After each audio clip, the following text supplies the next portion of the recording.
കാറ്റത്തെ കിളിക്കൂടിന്റെ പുതിയ പ്രമോ വിശേഷങ്ങളിലേക്ക് എല്ലാവർക്കും സ്വാഗതം. വീഡിയോ ആദ്യമായി കാണുന്നവരാണെങ്കിൽ സപ്പോർട്ട് ചെയ്ത് സബ്സ്ക്രൈബ് ചെയ്ത് ലൈക്ക് ചെയ്യാൻ മറക്കല്ലേ. അങ്ങനെ സുധീഷിന്റെ കൂടെ പോലീസ് സ്റ്റേഷനിലെത്തിയ നിധി നിയമപരമായി വിവാഹം കഴിഞ്ഞുവെന്ന സത്യം മനസ്സിലാക്കി സുധീഷിനെ ചോദ്യം ചെയ്യുന്നുണ്ട്.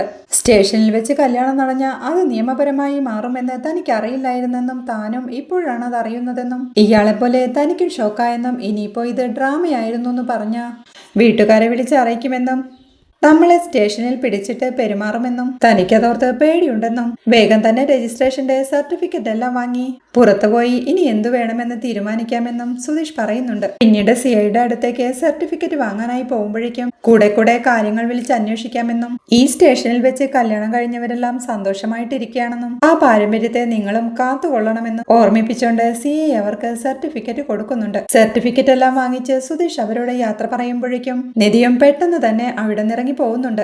സുധീഷ് അപ്പോഴേക്കും ഗോപിയേട്ടനെ താങ്ക്സ് പറയുന്നുണ്ട്. നീ ഇപ്പോ അവളുടെ കൂടെ എങ്ങനെ ജീവിക്കുമെന്നോർത്താ തന്റെ പേടിയെന്നും കല്യാണം രജിസ്റ്റർ ചെയ്യേണ്ടെന്ന് ഒരു പെണ്ണും പറയില്ലെന്നും വേഗം തന്നെ അവളെ പറഞ്ഞു മനസ്സിലാക്കുന്നു. അടുത്ത വർഷം കാണുമ്പോൾ ഒരു കൊച്ചു കൂടെ ഉണ്ടാവണമെന്നും ഗോപി സാർ പറയുമ്പോഴേക്കും തന്റെ പ്രണയം സത്യമാണെന്നും താങ്കൾക്കുണ്ടാവുന്ന കൊച്ചിന് സാറിന്റെ പേരിടുമെന്ന് പറഞ്ഞുകൊണ്ട് സുധീഷ് അവരോട് യാത്ര പറഞ്ഞിറങ്ങുന്നുണ്ട്. പിന്നീട് തിരിച്ചുള്ള യാത്രയിൽ വഴിയിലൊരിടത്ത് ജീപ്പ് നിർത്തി സർട്ടിഫിക്കറ്റ് കാണിച്ച് നിധി സുധീഷിനെ ചോദ്യം ചെയ്യുന്നുണ്ട്. എങ്ങനെ ഇതെല്ലാം നടന്നു? നമ്മൾ രണ്ടുപേരും ഇപ്പോ ഹസ്ബൻഡും വൈഫുമായി. എല്ലാം കൈവിട്ടു പോയി. നമ്മൾ തമ്മിൽ എന്തിനു കല്യാണം കഴിക്കണം? ആ സൂര്യയുമായുള്ള കല്യാണം നടക്കാതിരിക്കാൻ വേണ്ടിയല്ലേ നമ്മൾ ഈ നാടകം കളിച്ചത്? അതെങ്ങനെ നിയമപരമായ കല്യാണമായി മാറി?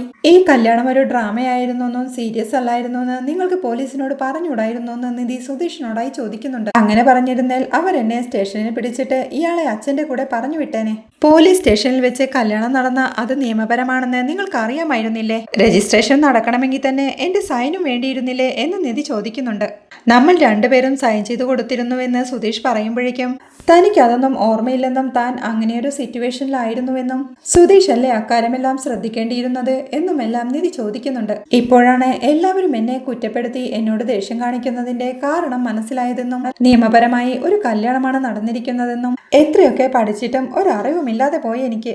വീട്ടുകാരെല്ലാവരും എന്നെ കുറ്റപ്പെടുത്തി എന്റെ മുഖം പോലും കാണേണ്ടെന്ന് പറഞ്ഞതിന്റെ കാരണം ഇതാണെന്ന് എനിക്കിപ്പോ മനസ്സിലായി എന്ന് സ്വയം കുറ്റപ്പെടുത്തിക്കൊണ്ട് സുധീഷിന്റെ നേരെ തിരിഞ്ഞ് എല്ലാത്തിനും കാരണം നിങ്ങളാണെന്നും ഈ കല്യാണം ഒരു ഡ്രാമയാണെന്നും വീട്ടുകാരെ പറ്റിക്കാൻ വേണ്ടി നടത്തുന്നതാണെന്നും കല്യാണം കഴിഞ്ഞ് പുറത്തിറങ്ങിയാൽ ഇതിനൊരു വാലിഡിറ്റിയും ഉണ്ടാവില്ലെന്ന് നിങ്ങൾ പറഞ്ഞതല്ലേ? ഇപ്പൊ എന്തായി നടന്നിരിക്കുന്നത്? നിങ്ങൾ എന്നെ പറ്റിച്ചില്ലേ എന്നൊക്കെ നിധി ദേഷ്യത്തോടെ ചോദിക്കുന്നുണ്ടെങ്കിലും സുധീഷും ഒന്നും പറയാൻ കഴിയാതെ ഒരേ നിൽപ്പാ.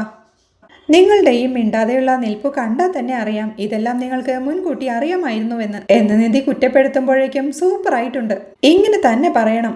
ഇയാളെ ഹെൽപ്പ് ചെയ്യാൻ വന്ന എനിക്ക് ഇത് തന്നെ കിട്ടണം. എന്ത് വേണമെങ്കിലും പറഞ്ഞോളൂ എന്ന് സുധീഷും പറയുന്നുണ്ട്. എന്റെ മുഖത്ത് നോക്കി ഈ കല്യാണം ഒരു ഡ്രാമയാണെന്ന് എന്നെ കൺവിൻസ് ചെയ്തത് നിങ്ങൾ തന്നെയല്ലേ എന്ന് നിധി ചോദിക്കുമ്പോഴേക്കും താൻ തന്നെയാണ് അത് കൺവിൻസ് ചെയ്തതെന്നും ഒരു മാസം മുമ്പ് ഇയാൾ ആരാണെന്ന് എനിക്കറിയില്ലായിരുന്നെന്നും നിങ്ങളുടെ വീട്ടിലെ ഡ്രൈവിംഗ് ജോലിക്കായാണ് താൻ വന്നതെന്നും തനിയെ ഇരുന്ന് ടെൻഷൻ അടിക്കണ കണ്ട് ഒന്ന് ഹെൽപ്പ് ചെയ്യാമെന്ന് വിചാരിച്ചതാണെന്നും ഇയാൾക്ക് സൂര്യ ഇഷ്ടമായില്ലെന്നും ഈ കല്യാണം വേണ്ടെന്നും പറഞ്ഞതും തിരുവനന്തപുരത്ത് പോയി ജോലി ചെയ്യാമെന്നുള്ള കാര്യം സജസ്റ്റ് ചെയ്തത് ഞാൻ തന്നെയാണെന്നും അങ്ങനെ ഞാൻ പറഞ്ഞെങ്കിലും അതിനുവേണ്ടി ഞാൻ ഇയാളെ ഒരിക്കലും ഫോഴ്സ് ചെയ്തിട്ടില്ലെന്നും അന്ന് രാത്രി വീട്ടിൽ നിന്ന് ഇറങ്ങിപ്പോരുമ്പോ ഇയാളുടെ സങ്കടം കണ്ട് വേണ്ടെങ്കിൽ തിരിച്ചു പോകാനായി താൻ എത്രയോ തവണ പറഞ്ഞതാണെന്നും ആ സമയത്ത് അതൊന്നും കേൾക്കാൻ നിൽക്കാതെ ഇയാളല്ലേ കൂടെ പോന്നതെന്നും യാത്രക്കിടയിൽ ആ സൂര്യയുടെ കോൾ എടുത്തില്ലായിരുന്നെങ്കിൽ ഇങ്ങനെയൊന്നും സംഭവിക്കില്ലായിരുന്നുവെന്നും ഇയാൾക്ക് തിരുവനന്തപുരത്ത് ഏതെങ്കിലും ഹോസ്റ്റലിൽ താമസിച്ച് അവിടെ തന്നെ ഒരു ജോലി കണ്ടുപിടിക്കാമായിരുന്നുവെന്നും എല്ലാം നമ്മൾ പ്ലാൻ ചെയ്ത പോലെ തന്നെ നടക്കുമായിരുന്നുവെന്നും സുധീഷും പറയുന്നുണ്ട്. അവൻ പറഞ്ഞതെല്ലാം ശരിയെന്ന മട്ടിലുള്ള നിധിയുടെ നിൽപ്പ് കണ്ട് അന്ന് പോലീസ് സ്റ്റേഷനിൽ വെച്ചും ഇയാളുടെ അച്ഛന്റെ കൂടെ പോവണ്ടെന്ന് താൻ പറഞ്ഞിട്ടില്ലെന്നും അന്ന് വാങ്ങിക്കൂട്ടിയ ആ അടിയുടെ വേദന ഇതുവരെ പോയിട്ടില്ലെന്നും എനിക്കും ഒരു കുടുംബമുണ്ടെന്നുള്ളത് താൻ ചിന്തിച്ചോ എന്നും ഇയാളുടെ വീട്ടിൽ ഡ്രൈവറായി വന്ന ഞാനിപ്പോ ഇയാളുടെ ഹസ്ബൻഡാണെന്നും എന്നെ പറ്റി ഇയാൾ ചിന്തിച്ചിട്ടുണ്ടോ? അല്ലെങ്കിൽ തന്നെ ഞാൻ എന്തിന് ഇയാളെ കല്യാണം കഴിക്കണം? എനിക്കും കല്യാണ പ്രായമൊന്നും ആയിട്ടില്ല. എന്നിട്ടും ഞാനിപ്പോ ഇയാളുടെ ഹസ്ബൻഡായി. അതിന് മാത്രം ഞാൻ എന്ത് തെറ്റാ ചെയ്തത്? ഇയാളെ പോലെ തന്നെ എന്റെ കല്യാണം എങ്ങനെ നടക്കണമെന്ന് എനിക്കൊരു സ്വപ്നമുണ്ടായിരുന്നു. അതിപ്പോ ഇങ്ങനെ ഒരു പോലീസ് സ്റ്റേഷനിലുമായി. ഇനിയിപ്പോ എനിക്ക് ഒരു കല്യാണം നടക്കണമെങ്കിൽ നമ്മൾ തമ്മിൽ ഡൈവേഴ്സ് ചെയ്യണം.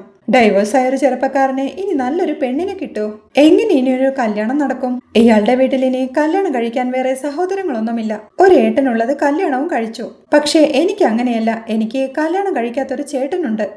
ഏട്ടൻ കല്യാണം കഴിക്കാതെ അനിയൻ കല്യാണം കഴിച്ചു എന്നറിയുമ്പോൾ നാട്ടുകാരെല്ലാം എന്തു പറയുമെന്ന് ആലോചിച്ചിട്ടുണ്ടോ? ചേട്ടൻ എന്തോ പ്രശ്നമുള്ളത് കൊണ്ടാണ് കല്യാണം റെഡിയാവാത്തതെന്ന് അവർ പറഞ്ഞു പരത്തും. നാട്ടുകാരെല്ലാം എന്നെ ഡ്രൈവറായി പോയ വീട്ടിലെ പെണ്ണിനെ അടിച്ചു കൊണ്ടുവന്നവൻ എന്ന് കുറ്റപ്പെടുത്തി പറയും. എന്റെ ജോലിയെയും അത് ബാധിക്കില്ലേ? എന്റെ താഴെ 2 അനിയന്മാരും ഉണ്ട്. അവരുടെ ജീവിതം എന്താവും? ഇത്രയെല്ലാം പ്രശ്നം എനിക്കുണ്ടായിട്ടും ഞാൻ എന്തെങ്കിലും ഇയാളെ കുറ്റപ്പെടുത്തി പറഞ്ഞോ? നിങ്ങളെ സഹായിക്കാൻ വന്ന എനിക്ക് തന്നെ ഇത് കിട്ടണം. എന്നിട്ടും ഞാൻ എന്തോ തെറ്റ് ചെയ്ത പോലെയാ ഇയാളുടെ സംസാരം. ഇയാൾക്ക് ഇഷ്ടമില്ലാത്ത കല്യാണത്തിൽ നിന്നും ഇയാൾ രക്ഷപ്പെട്ടു. ഇയാളുടെ ഇഷ്ടം പോലെ പഠിക്കുകയോ ജോലി ചെയ്ത് ജീവിക്കുകയോ എന്തും ചെയ്യാം. പക്ഷേ ഇതുകൊണ്ട് എനിക്കെന്താ ലാഭം എന്നൊക്കെ സുധീഷ് പറയുന്നത് കേട്ട് നിധിയും ആകെ ടെൻഷനോടെ നിൽക്കുന്നത് കണ്ട് അവളുടെ ദേഷ്യമെല്ലാം പോയിന്ന് മനസ്സിലാക്കിയ സുധീഷും ഇങ്ങനെയെല്ലാം കുറ്റപ്പെടുത്തിയ തനിക്കത് താങ്ങാനാവില്ലെന്നും ഇങ്ങനെ റോഡിലൊന്നും നിന്ന് കരഞ്ഞ് തനിക്ക് ശീലമില്ലെന്നും ഇയാൾക്ക് ഇഷ്ടമുണ്ടെങ്കിൽ കൂടെ വരാമെന്നും എന്തു വേണമെന്ന് പറഞ്ഞ അതുപോലെ ചെയ്യാമെന്നും ഇയാൾക്ക് വീട്ടിൽ പോകണമെന്നുണ്ടെങ്കിൽ അവിടെ കൊണ്ടു ചെന്നാക്കിയിട്ട് സത്യമെല്ലാം അടി കിട്ടിയാലും താൻ അവരോട് വിളിച്ചു പറയാമെന്നും എന്തു വേണമെന്ന് പറഞ്ഞാൽ മതിയെന്നും അതുപോലെ താൻ ചെയ്യാമെന്നും അല്ലാതെ ഇങ്ങനെ എല്ലാം ആദ്യമേ അറിയാമായിരുന്നു എന്ന് കുറ്റപ്പെടുത്തരുതെന്നും തനിക്കത് താങ്ങാൻ കഴിയില്ലെന്നും പറഞ്ഞ് സുധീഷ് ജീപ്പിലേക്ക് കയറി ഇരിക്കുന്നുണ്ട്. എല്ലാം കേൾക്കെ നിധിയും ആകെ ടെൻഷനോടെ ജീപ്പിലേക്ക് കയറി സുധീഷിനോട് സോറി പറയുന്നുണ്ട്. അത് കേൾക്കെ സുധീഷും ആശ്വാസത്തോടെ നിധിയോടായി പറയുന്നുണ്ട്, സത്യമായിട്ടും ഈ കല്യാണം ഇയാളെ പോലെ എനിക്കും ഒരു ഷോക്കായെന്നും എന്തു വേണമെന്ന് എനിക്കറിയില്ല. നമുക്ക് 2 പേർക്കും ചേർന്ന് ഒരു തീരുമാനമെടുക്കാമെന്നും ദയവ് ചെയ്ത് എല്ലാ കാര്യങ്ങളും എനിക്ക് ആദ്യമേ അറിയാമായിരുന്നു എന്ന മട്ടിൽ സംസാരിക്കരുതെന്നും തനിക്കത് താങ്ങാൻ കഴിയില്ലെന്നും സുധീഷ് വീണ്ടും ടെൻഷനോടെ പറയുമ്പോഴേക്കും നിധിയും ആകെ ടെൻഷനോടെ ഇയാളുടെ ഭാഗത്തുനിന്ന് ഞാൻ ചിന്തിച്ചില്ലെന്നും തന്നെ ഹെൽപ്പ് ചെയ്തുകൊണ്ടാണ് ഇയാളെ കുഴപ്പത്തിലായതെന്നും പറഞ്ഞ് വീണ്ടും സോറി പറയുന്നുണ്ട് നിധി. അതൊന്നും കുഴപ്പമില്ലെന്നും ഇയാള് സംശയിക്കാതെ തൻ്റെ കൂടെ തന്നെ നിൽക്കണമെന്നും എല്ലാം റെഡിയാവുമെന്നും ഇയാൾ വേറൊന്നും ചിന്തിക്കേണ്ടെന്നും സുധീഷ് പറയുമ്പോഴേക്കും നിധിയും അത് അംഗീകരിച്ചുകൊണ്ട് ആലോചനയോടെ ഇരിക്കുമ്പോഴേക്കും വീട്ടിലേക്ക് പോവുകയല്ലേന്ന് സുധീഷ് ചോദിക്കുന്നുണ്ട്. നിധി അത് സമ്മതിക്കുമ്പോഴേക്കും സുധീഷും തൽക്കാലം രക്ഷപ്പെട്ടതിൻ്റെ ആശ്വാസത്തിൽ വണ്ടി ഓടിച്ചു പോകുന്നുണ്ട്. പിന്നീട് അമ്മയുടെ കയ്യിൽ നിന്ന് ബ്ലൗസുമായി ഓടി രക്ഷപ്പെടുന്ന സുനന്ദ സുഭാഷിന്റെ വീട്ടിലെത്തുന്നുണ്ട്. അത് കാണുന്ന സുഭാഷും എന്താ ഇങ്ങനെ ഓടിപ്പിടിച്ച് വന്നേന്ന് ചോദിക്കുമ്പോഴേക്കും പെട്ടെന്ന് വേണമെന്ന് പറഞ്ഞില്ലേ, അതുകൊണ്ട് പെട്ടെന്ന് വന്നതാണെന്ന് അവളും പറയുന്നുണ്ട്. സുഭാഷ് അപ്പോഴേക്കും അവൾക്കൊരു ഗ്ലാസ് ജ്യൂസ് എടുത്തു കൊടുക്കുന്നുണ്ട്. ബ്ലൗസ് തയ്ച്ചെന്ന് പറഞ്ഞ് അവൾ അത് കൊടുക്കുമ്പോഴേക്കും സുഭാഷ് അവൾക്ക് നന്ദി പറഞ്ഞുകൊണ്ട് കറക്റ്റ് സമയത്താ അവൾ എത്തിയതെന്ന് പറയുന്നുണ്ട്. വൈകുന്നേരം റിസപ്ഷൻ എത്തില്ലെന്ന് സുഭാഷ് ചോദിക്കുമ്പോൾ വരണമെന്ന് ആഗ്രഹമുണ്ടെന്നും പക്ഷേ വീട്ടുകാരുടെ അവസ്ഥ അറിയില്ലേ എന്നും സുനന്ദ ചോദിക്കുന്നുണ്ട്. വീണ്ടും അവൾ ടെൻഷനോടെ നിൽക്കുമ്പോഴേക്കും എന്തെങ്കിലും പ്രശ്നമുണ്ടോയെന്ന് സുഭാഷ് വീണ്ടും ചോദിക്കുന്നുണ്ട്. ഒന്നും പറയാനാവാതെ സുനന്ദ താൻ പോവുകയാണെന്ന് പറഞ്ഞ് പോവാൻ തുടങ്ങുമ്പോഴേക്കും പെട്ടെന്ന് അവൾ തിരിഞ്ഞു നിന്ന് സുഭാഷ് ഏട്ടന് ഈ ദിവസം സന്തോഷമായിരിക്കാൻ കഴിയുന്നുണ്ടോ എന്ന് ചോദിക്കുന്നുണ്ട്. എന്റെ വീട്ടിൽ കുറെ നാളായി ആഗ്രഹിക്കുന്ന ഒരു വിഷയം നടന്നിരിക്കുകയല്ലേ, പിന്നെ എനിക്ക് സന്തോഷം തന്നെയല്ലേ എന്ന് സുഭാഷ് സന്തോഷത്തോടെ പറയുമ്പോൾ ഇപ്പോഴും നിങ്ങളുടെ കല്യാണം ശരിയാവാത്തതിനാൽ നിങ്ങൾക്ക് വിഷമമില്ലെന്ന് സുനന്ദ ചോദിക്കുന്നുണ്ട്. നിനക്കിതെന്തു പറ്റി? ഇത് തന്നെയാ ഹരീഷും ചോദിച്ചത്. എനിക്കൊരു വിഷമവുമില്ല, സന്തോഷം തന്നെയാ എന്ന് സുഭാഷ് പറയുമ്പോഴേക്കും അവന്റെ മുഖത്ത് പോലും നോക്കാതെ ടെൻഷനോടെ സുഭാഷ് ഏട്ടൻ എന്നെ ഇഷ്ടമല്ലെന്ന് സുനന്ദ ചോദിക്കുന്നുണ്ട്. സുഭാഷ് അത് കേൾക്കെ അമ്പരപ്പോടെ നിൽക്കുമ്പോഴേക്കും നിങ്ങൾക്കെന്നെ ഇഷ്ടമല്ലെന്ന് സുനന്ദ വീണ്ടും ചോദിക്കുന്നുണ്ട്. ഇതെന്ത് ചോദ്യമാ? നിന്നെ ഇഷ്ടപ്പെടാതിരിക്കോ? നീ ഒരു നല്ല പെൺകുട്ടിയല്ലേ? അമ്മായി വഴക്കു പറഞ്ഞാലും വീണ്ടും വീണ്ടും ഇവിടേക്ക് ഞങ്ങളെ തേടി വരുന്നതല്ലേ? ഈ നാട്ടിൽ ഞങ്ങളെ മനുഷ്യരായി കണക്കാക്കുന്ന ഒരേ ഒരാൾ നീയാണെന്ന് സുഭാഷ് പറയുന്നുണ്ട്. അപ്പോഴേക്കും സുനന്ദയും പറയുന്നുണ്ട്, എനിക്കും നിങ്ങളെ ഇഷ്ടമാണ് സുഭാഷ് ഏട്ടാ, വളരെ വളരെ ഇഷ്ടമാണ്. പക്ഷേ അതിന് നിങ്ങൾ പറഞ്ഞ കാരണമൊന്നുമല്ല, അതിനു മുകളിൽ നിറയെ കാരണങ്ങളുണ്ട്. ഇന്നിവിടെ ആഘോഷപൂർവ്വം റിസപ്ഷൻ എല്ലാം നടക്കുന്നില്ലേ, എനിക്കും അതിൽ സന്തോഷമുണ്ട്. എന്നാലും മനസ്സിൽ എന്തോ ടെൻഷൻ. സുഭാഷ് ഏട്ടനും ഇതുപോലെ കല്യാണം നടക്കണമെന്നാണ് എൻ്റെ ആഗ്രഹം. കല്യാണ പെണ്ണായി ഞാൻ നിങ്ങളുടെ അരികെ തന്നെ നിൽക്കണമെന്നാണ് എൻ്റെ ആഗ്രഹം. സുഭാഷ് ഏട്ടൻ ഓരോ തവണ പെണ്ണു കാണാൻ പോകുമ്പോഴും അത് നല്ല രീതിയിൽ നടക്കണമെന്നാണ് മനസ്സിൽ ചിലപ്പോൾ ഞാൻ ആഗ്രഹിക്കാറുള്ളത്. പക്ഷേ അത് നടന്നാൽ നിങ്ങളെനിക്ക് ഒരു അന്യനായി തീരും. ഇപ്പോൾ ഇതുപോലെ നിന്ന് നിങ്ങളുടെ അടുത്ത് നിന്ന് സംസാരിക്കാൻ പോലും കഴിയില്ലല്ലോ. നിങ്ങളെ എനിക്ക് വലിയ ഇഷ്ടമാണ് സുഭാഷ് ഏട്ടാ.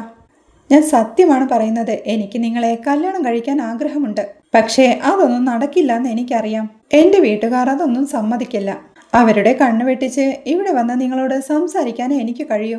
കല്യാണം കഴിക്കണമെന്ന് പറഞ്ഞാൽ എനിക്കറിയില്ല സുഭാഷ് ഏട്ടാ. ഇപ്പൊ സുധീഷ് ഏട്ടൻ്റെ വൈഫ് അവരുടെ വീട് വിട്ടിറങ്ങി വന്നതല്ലേ. പക്ഷേ എനിക്ക് അതിനുള്ള ധൈര്യമൊന്നുമില്ലെന്ന് എനിക്ക് നന്നായി അറിയാം. എൻ്റെ അച്ഛൻ ഗൾഫിൽ കിടന്ന് കഷ്ടപ്പെടുന്നത് എനിക്ക് വേണ്ടിയാ. ഓരോ തവണ വിളിക്കുമ്പോഴും അത് തന്നെയാ പറയാറും. അവര് ധിക്കരിച്ച് എനിക്ക് വരാൻ കഴിയില്ല സുഭാഷ് ഏട്ടാ. അങ്ങനെ എന്തെങ്കിലും ഞാൻ ചെയ്താൽ എൻ്റെ അമ്മ എന്നെ എന്തെങ്കിലും ചെയ്തു കളയും. അല്ലെങ്കിൽ അമ്മ എന്തെങ്കിലും കടുങ്കൈ ചെയ്യും. എനിക്ക് എന്ത് ചെയ്യണമെന്നറിയില്ല. പക്ഷേ നിങ്ങളെ എനിക്ക് വളരെ ഇഷ്ടമാണ്.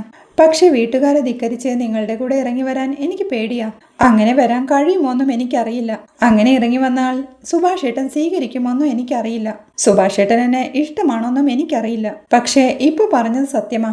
ഇതുപോലൊരു കല്യാണ പന്തലിൽ നിങ്ങളുടെ അരികിലായി എനിക്ക് നിൽക്കണം. നിങ്ങളെ കല്യാണം കഴിച്ച് നിങ്ങളുടെ കൂടെ ഒരുപാട് കാലം ജീവിക്കണമെന്നാണ് എന്റെ ആഗ്രഹം. ഇതെല്ലാം സംഭവിക്കാൻ എന്ത് അത്ഭുതം നടക്കുമെന്നും അറിയില്ല എന്നൊക്കെ സങ്കടത്തോടെ കരഞ്ഞു പറയുമ്പോഴേക്കും സുഭാഷും ഇതെല്ലാം കേട്ട് ആകെ തറഞ്ഞു നിൽപ്പുണ്ട്. ഒരു നിമിഷം അവനെ നോക്കിക്കൊണ്ട് താൻ പോവുകയാണെന്ന് പറഞ്ഞ് സുനന്ദ പോവാൻ തുടങ്ങുമ്പോഴേക്കും വീണ്ടും ഒരു നിമിഷം തിരിഞ്ഞു നിന്ന് സുഭാഷിനോടായി, ഇനി സുഭാഷ് ഏട്ടൻ പെണ്ണ് കാണാൻ പോകുമ്പോൾ ഇത് നടക്കുമോയെന്ന് ഞാൻ പേടിക്കില്ല. ഓരോ തവണയും കല്യാണം നടക്കരുതെന്ന് ഞാൻ പ്രാർത്ഥിക്കുന്നത് കൊണ്ടാ സുഭാഷ് ഏട്ടൻ്റെ കല്യാണം നടക്കാത്തതെന്ന് എനിക്ക് തോന്നുന്നുണ്ട്. ഇനി മുതൽ ഞാൻ അങ്ങനെ ചെയ്യില്ല കേട്ടോ സുഭാഷ് ഏട്ടാ എന്ന് കണ്ണു നിറഞ്ഞ് പറഞ്ഞുകൊണ്ട് സുനന്ദ പോകുമ്പോഴേക്കും അവൾ പറഞ്ഞ സത്യങ്ങളെല്ലാം കേട്ട് സുഭാഷും പതർച്ചയോടെ ആ ഉമ്മറത്തേക്ക് ഇരിക്കുന്നുണ്ട്. വീണ്ടും സുധീഷിനോടൊത്ത് യാത്ര ചെയ്തുകൊണ്ടിരിക്കുന്ന നിധി ആകെ ടെൻഷനോടെ ഇരിക്കുന്ന കണ്ട് എന്തു പറ്റിയെന്ന് സുധീഷ് ചോദിക്കുന്നുണ്ട്. ഞാൻ എന്നെപ്പറ്റി മാത്രമേ ചിന്തിച്ചുള്ളൂ എന്നും കുറച്ച് ഓവറായി പെരുമാറിയല്ലേ എന്നും നിധി ചോദിക്കുമ്പോഴേക്കും പെട്ടെന്നൊരു മാരേജ് സർട്ടിഫിക്കറ്റ് കൈ കിട്ടിയ ആരായാലും അത് തന്നെ ചെയ്യുള്ളൂ എന്ന് സുധീഷും പറയുന്നുണ്ട്. എന്റെ പ്രശ്നങ്ങൾ മാത്രമേ ഞാൻ ചിന്തിച്ചുള്ളൂ, നിങ്ങളുടെ പ്രശ്നങ്ങൾ ഞാൻ ചിന്തിച്ചതേ ഇല്ല എന്ന് ടെൻഷനോടെ വീണ്ടും നിധി പറയുമ്പോഴേക്കും അതെല്ലാം വിട്ടേക്കെന്ന് സുധീഷും പറയുന്നുണ്ട്. നമ്മുടെ കല്യാണം നടന്ന സാഹചര്യം വീട്ടിൽ പറഞ്ഞൂടെ എന്ന് നിധി ചോദിക്കുമ്പോഴേക്കും വീട്ടിൽ പറയുന്നതെല്ലാം അവിടെ നിൽക്കട്ടെ, പക്ഷേ ഇപ്പോൾ രേഖകളിൽ നമ്മൾ ഹസ്ബൻഡും വൈഫും അല്ലേ, അപ്പോൾ ഇനി നമ്മൾ എന്ത് ചെയ്യുമെന്ന് സുധീഷും ചോദിക്കുന്നുണ്ട്.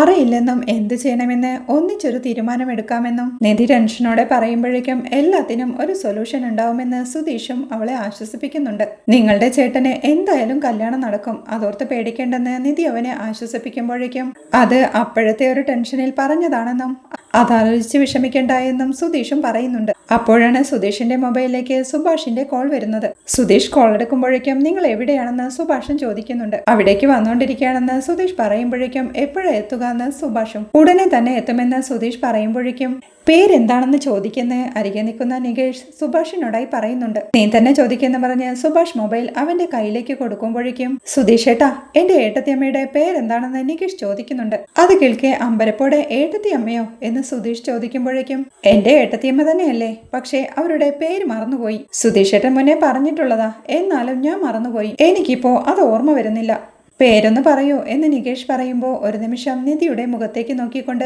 നിധി എന്ന് സുധീഷ് പറയുന്നുണ്ട്. അതുകൾക്ക് സന്തോഷത്തോടെ നികേഷും കോൾ വെക്കുന്നുണ്ട്.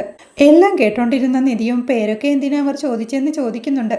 ചുമ്മാ അറിയാനായി ചോദിച്ചതായിരിക്കും. എല്ലാവരും ഇത് ശരിക്കുള്ള കല്യാണമെന്നല്ലേ വിചാരിച്ചിരിക്കുന്നത്, അവരെയും നമ്മൾ പറ്റിക്കല്ലേ എന്ന് സുധീഷ് ടെൻഷനോടെ പറയുമ്പോഴേക്കും ശരിക്കും എന്താ സംഭവിച്ചെന്ന് താൻ പറഞ്ഞു മനസ്സിലാക്കാമെന്ന് നിധിയും പറയുന്നുണ്ട്. അതെല്ലാം താൻ പറഞ്ഞു മനസ്സിലാക്കിക്കൊള്ളാമെന്ന് ടെൻഷനോടെ സുധീഷും പറയുന്നുണ്ട്. പിന്നീട് സുഭാഷിന്റെ വീട്ടിലേക്ക് റിസപ്ഷനായി ഗസ്റ്റുകളെല്ലാം എത്തി തുടങ്ങുന്നുണ്ട്. അവിടെ ചെറിയൊരു റിസപ്ഷൻ സ്റ്റേജ് എല്ലാം കെട്ടി അതിൽ സുധീഷിന്റെയും നിധിയുടെയും പേരെല്ലാം എഴുതി വെച്ചിട്ടുണ്ട്. വരുന്നവരെല്ലാം കല്യാണ പയ്യനെയും പെണ്ണിനെയും കാണാഞ്ഞ് തിരക്കിക്കൊണ്ടേയിരുന്നു. റിസപ്ഷൻ നടക്കുമോന്ന് അവരും സംശയത്തോടെ ചോദിക്കുമ്പോഴേക്കും റിസപ്ഷൻ നടക്കുന്നുണ്ടെന്ന് അറിഞ്ഞിട്ടല്ലേ വന്നത്, പിന്നെന്താ സംശയമെന്ന് നികേഷും ദേഷ്യത്തോടെ ചോദിക്കുന്നുണ്ട്. റിസപ്ഷൻ നടക്കുമോന്ന് കണ്ടറിയാമെന്ന് അവരും. ചെറുക്കനും പെണ്ണുമില്ലാതെ ഈ പരിപാടി എങ്ങനെ നടക്കുമെന്നാലോചിച്ച് വീട്ടിലിരുന്നിട്ട് ഒരു സമാധാനവുമില്ല, അതുകൊണ്ടാണ് ഇങ്ങോട്ട് വന്നതെന്ന് അവരും പറയുന്നുണ്ട്. അവരുടെ സംസാരമെല്ലാം കേട്ട് ഹരീഷും ദേഷ്യത്തോടെ ഓരോന്ന് പറയുമ്പോഴേക്കും ഇതെല്ലാം കുറച്ചു സമയത്തേക്കേ ഉള്ളൂവെന്നും ഫംഗ്ഷൻ നല്ല അടിപൊളിയായി നടന്ന എല്ലാവരും നാളെ നമ്മളെക്കുറിച്ച് നല്ലത് പറയുമെന്നും പറഞ്ഞ് സുഭാഷ് അവനെ ആശ്വസിപ്പിക്കുന്നുണ്ട്. പിന്നീട് അവരുടെ അച്ഛൻ ഭാസ്കരനും നല്ല മുണ്ടെല്ലാം എടുത്ത് നല്ല സ്റ്റൈലിൽ അങ്ങോട്ട് വന്ന് ചന്തുവിനോട് മൊബൈലിൽ കുറച്ച് ഫോട്ടോസ് എല്ലാം എടുത്ത് കൊടുക്കാനായി പറയുന്നുണ്ട്. ഫോട്ടോ എല്ലാം കൊണ്ട് സന്തോഷത്തോടെ റിസപ്ഷൻ ആൽബത്തിലെ ഫസ്റ്റ് പേജിൽ തന്നെ തന്റെ ഫോട്ടോ ഉണ്ടായിരിക്കണമെന്ന് അദ്ദേഹം പറയുന്നുണ്ട്. അപ്പോഴേക്കും ഫോട്ടോഗ്രാഫറെ കാണാഞ്ഞ് സുഭാഷ് ഹരീഷിനെ ഫോട്ടോഗ്രാഫറെ നോക്കാനായി പറഞ്ഞു വിടുന്നുണ്ട്. സുഭാഷ് അപ്പോഴേക്കും അച്ഛനോടായി പറയുന്നുണ്ട് ഫംഗ്ഷൻ കഴിയുന്നവരെ മര്യാദക്കിരിക്കണമെന്നും ഇടയ്ക്ക് പോയി കുടിച്ചിട്ട് വരരുതെന്നും. പിന്നീട് സുധീഷും നിധിയും വീട്ടിലെത്തുമ്പോഴേക്കും വീട്ടിൽ പാർട്ടിയുടെ ബഹളവും ആളുകളെല്ലാം കണ്ട് അമ്പരപ്പോടെ എന്താ കാര്യമെന്ന് നിധി സുധീഷിനോടായി ചോദിക്കുന്നുണ്ട്. നിധിയോടെ വണ്ടിയിൽ തന്നെ ഇരിക്കാനായി പറഞ്ഞുകൊണ്ട് സുധീഷ് കാര്യം എന്താണെന്ന് അറിഞ്ഞു വരാമെന്ന് പറഞ്ഞ് പുറത്തേക്ക് ഇറങ്ങുന്നുണ്ട്. അവരെ കണ്ട് സുഭാഷും നികേഷും ഹരീഷും സന്തോഷത്തോടെ അങ്ങോട്ട് ഓടിയെത്തുമ്പോഴേക്കും എന്താ ഇവിടെ നടക്കുന്നതെന്ന് സുധീഷും ചോദിക്കുന്നുണ്ട്. നിങ്ങളുടെ റിസപ്ഷൻ ആണെന്ന് സുഭാഷ് പറയുമ്പോഴേക്കും അമ്പരപ്പോടെ സുധീഷും നിൽക്കണ കണ്ട് റിസപ്ഷന്റെ കാര്യം നീ പറഞ്ഞില്ലായിരുന്നോ എന്ന് നികേഷിനോടായി സുഭാഷ് ചോദിക്കുന്നുണ്ട്. പറയാനായി വിളിച്ചപ്പോഴേക്കും പെട്ടെന്ന് മൊബൈൽ കോൾ കട്ട് ചെയ്തെന്നും അപ്പൊ പിന്നെ ഞാനും അതൊരു സർപ്രൈസ് ആക്കി വെച്ചു എന്ന് നികേഷും പറയുന്നുണ്ട്. ഇപ്പൊ ശരിക്കും സർപ്രൈസ് ആയില്ലേ എന്ന് നികേഷ് ചോദിക്കുമ്പോഴാണ് സുധീഷ് അവിടെ റെഡിയാക്കി വെച്ചിരിക്കുന്ന സ്റ്റേജും അതിൽ എഴുതി വെച്ചിരിക്കുന്ന തങ്ങളുടെ പേരും ശ്രദ്ധിക്കുന്നത്. ആകെ ദേഷ്യത്തോടെ എന്തൊക്കെ ഇതെല്ലാം എന്നവൻ നികേഷിനോടായി ചോദിക്കുന്നുണ്ട്. എന്താടാ നീ പറയുന്നേ? ശരി, അവളെയും വിളിച്ചോണ്ട് വാ, അകത്ത് പോയി സംസാരിക്കാം, ഇവിടെ നിന്ന് സംസാരിച്ചാൽ ശരിയാവില്ല എന്ന് സുഭാഷ് പറയുമ്പോഴേക്കും പാർട്ടിക്ക് വന്ന ആളുകളെല്ലാം പെണ്ണിനെയും ചെറുക്കനെയും അന്വേഷിക്കുന്നുണ്ടെന്നും നിങ്ങൾ പെട്ടെന്ന് പോയി റെഡിയാവെന്നും നികേഷ് പറയുമ്പോഴേക്കും നിധിയും ജീപ്പിൽ ഇറങ്ങി വരുന്നുണ്ട്. അവൾ ഇറങ്ങി വരുന്നത് കണ്ട് സുധീഷ് ആകെ ടെൻഷനോടെ നിൽക്കുമ്പോഴേക്കും നിധിയും അങ്ങോട്ട് വന്ന് എന്തെങ്കിലും പ്രശ്നമുണ്ടോന്ന് ചോദിക്കുന്നുണ്ട്. ഒരു പ്രശ്നവുമില്ലെന്ന് നികേഷ് പറയുമ്പോഴേക്കും അച്ഛന് ഭേദമായില്ലെന്ന് സുഭാഷും ചോദിക്കുന്നുണ്ട്. പ്രശ്നമൊന്നുമില്ലെന്ന് പറഞ്ഞ് തിരിയുമ്പോഴാണ് അവിടെ റെഡിയാക്കിയ സ്റ്റേജും അതിൽ എഴുതി വെച്ചിരിക്കുന്ന തന്റെയും സുധീഷിന്റെയും പേരുകളും നിധി ശ്രദ്ധിക്കുന്നത്.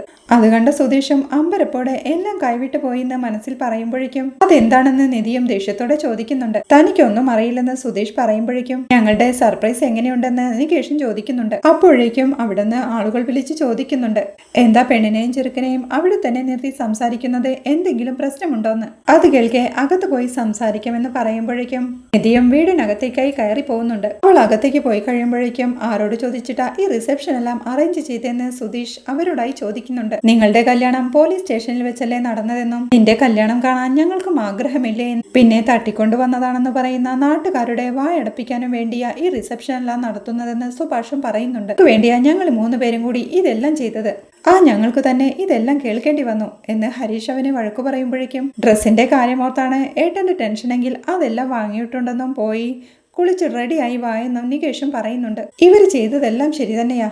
ഈ കാര്യമെല്ലാം അറിഞ്ഞ് നിധി ദേഷ്യപ്പെടുകയില്ലെങ്കിൽ ഇതൊരു നല്ല കാര്യം തന്നെ. അവൾ ഇതെല്ലാം എങ്ങനെ എടുക്കുമെന്ന് അറിയില്ലല്ലോ ഭഗവാനെ എന്ന ടെൻഷനോടെ സുധീഷും ഓർക്കുന്നുണ്ട്. പിന്നീട് അവരുടെ വിവാഹ റിസപ്ഷനാണ് നടക്കാൻ പോകുന്നതെന്ന് നിധി അറിയുന്നതും ഈ കല്യാണം നടക്കാനുണ്ടായ സാഹചര്യമെല്ലാം അവൾ സുഭാഷിനോട് തുറന്നു പറയുന്നതും പിന്നീട് സുഭാഷിന്റെ അവസ്ഥയെല്ലാം ഓർത്ത് നാട്ടുകാരുടെ മുന്നിൽ അവന്റെ അഭിമാനം സംരക്ഷിക്കാനായി നിധി സാരിയെല്ലാം ഉടുത്ത് അണിഞ്ഞൊരുങ്ങി റിസപ്ഷന് റെഡിയാവുന്നുണ്ട്. കൂടുതൽ വിശേഷങ്ങളുമായി അടുത്ത എപ്പിസോഡിൽ കാണാം. വീഡിയോ ഇഷ്ടമായാൽ സപ്പോർട്ട് ചെയ്ത് സബ്സ്ക്രൈബ് ചെയ്ത് ലൈക്ക് ചെയ്യാൻ മറക്കല്ലേ.